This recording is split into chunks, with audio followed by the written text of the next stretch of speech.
അത് മോഹൻലാലിൻ്റെ തന്നെ നമ്മൾ ചോദിക്കും എങ്ങനെയാണ് ഏതെങ്കിലും ഇതല്ല ഈ ഉം. പടം ഏതെങ്കിലും പടം ചെയ്ത് എങ്ങനെ ചെയ്തെന്നല്ല. എനിക്കറിയില്ല. എനിക്ക് ആ സമയത്ത് തോന്നിയും ചെയ്തു. ഒരു ആക്ടറിൻ്റെ ലൈഫ് എന്ന് പറഞ്ഞത് ഈ പറയുന്ന നിങ്ങളെല്ലാം കേട്ടിരിക്കുമല്ലോ. സ്റ്റാർട്ട്, ക്യാമറ, കട്ട്, ഇതിനിടയ്ക്കുള്ള ആ ഡ്യൂറേഷനിലുള്ള പുള്ളിയുടെ ഇതാണ് അഭിനയം എന്ന് പറയുന്നത്. പിന്നെ ഉം. മോഹൻലാൽ ലൈഫിലും ഫേക്കല്ല. അയാൾ അഭിനയിക്കാത്തത് ജീവിതത്തിൽ മാത്രമേ ഉള്ളൂ. ജീവിതത്തിൽ അഭിനയിക്കത്തില്ല. എന്താണ് സ്ട്രെയിറ്റ് ആയിട്ട് പറയുന്നത്. പക്ഷേ ക്യാമറയുടെ മുമ്പ് വരുമ്പോൾ പുള്ളി പറഞ്ഞു ഞാനങ്ങനെ പെരുമാറിയാണ് ബിഹേവ് ചെയ്യുന്നത്.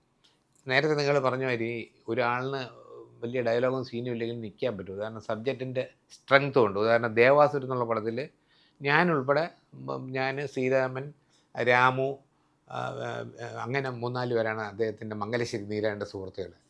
പല രംഗങ്ങളിലും ഞങ്ങൾക്ക് ഡയലോഗില്ല. ഉം. മോഹൻലാലിൻ്റെ കൂടെ പോവുക, ജീപ്പിൻ്റെ ബാക്കിൽ ഇരിക്കുക, ഫൈറ്റ് കിടക്കുക പറയാം. പക്ഷേ അതൊക്കെ ആ മംഗലശ്ശേരി നീലൻ്റെ സപ്പോർട്ടാണ്. അവിടെ കയറിയിട്ട് എന്തോന്ന് ഇത് വന്നിട്ട് 15 ദിവസം ഒരു ഡയലോഗും ഇല്ല ബാക്കി നടക്കുന്നത്. ആ നടക്കുന്നതും നിൽക്കുന്നതും അയാളുടെ ബാക്കിൽ നിൽക്കുന്നത് ആ ക്യാരക്ടറിൻ്റെ ഇതാണ് സംഭവം. ഇപ്പം അതുപോലെ തന്നെയാണ് തുടരും എന്നുള്ള സിനിമയിലെ കുഞ്ഞച്ചൻ്റെ കഥാപാത്രവും പല സ്ഥലങ്ങളിൽ അയാൾ വിങ്ങിപ്പൊട്ടുന്നുണ്ട്. അതുപോലെ സൈലൻ്റായിട്ട് നിൽക്കുന്നുണ്ട് ബാക്ക്ഗ്രൗണ്ടിലൊക്കെ. അയാളെ ലാസ്റ്റിൽ കൊണ്ടുവന്ന സമയത്ത് അയാൾ ഒരു നിപ്പുണ്ട് എല്ലാം തകർന്ന്. അത് മതി. അവിടെ കയറിയിട്ട് ഘോര ഘോര ഡയലോഗൊന്നും പറയണമെന്നില്ല.